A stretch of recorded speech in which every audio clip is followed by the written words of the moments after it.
Luma na ba ang number na nakalagay sa Facebook mo? Palitan mo agad kung luma na ang inyong phone number sa inyong Facebook bago po kayo mawala ng access.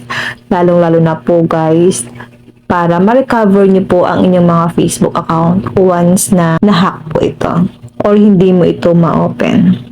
May nag-comment po kasi nito guys sa ating comment section kung paano raw po papalitan ang phone number sa ating Facebook account. Hello guys, kung bago ka pa lang dito sa aking channel, huwag mong kalimutan na i-like, i-share ang ating video para makatulong tayo sa iba. Ngayon, buksan lang natin ang ating Facebook.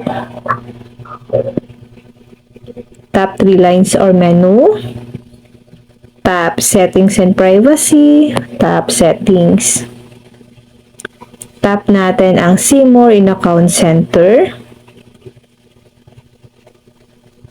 Tap Profiles and Personal Details.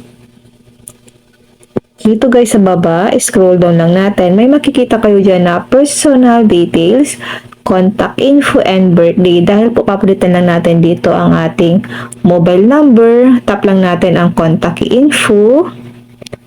At lalabas po dito ang ating email address na ginamit sa ating Facebook account. At yung ating mobile number. Stop natin ang add mobile number. At dito guys, pwede na po natin dito ilagay ang bago nating mobile number. Then, kapag nailagay na po natin dito ang ating mobile number, tap nyo lang ang next. Magsasend po niya ng code sa inyo sa Facebook dito sa bago nyong nilagay na phone number at ilagay nyo lang siya dito guys sa enter confirmation code at itap nyo po ang next and then i-confirm nyo po. I-delete naman natin guys yung luma. Tap mo lang yung mobile number, then tap nyo po yung delete number, then tap nyo po yung delete. Ganun lang po ang pag-delete ng lumang number na nakasave sa ating mga Facebook account. Ganun lang po kadali kung paano palitan ang mobile number na nakasave sa ating Facebook account kung hindi na po ito guys active.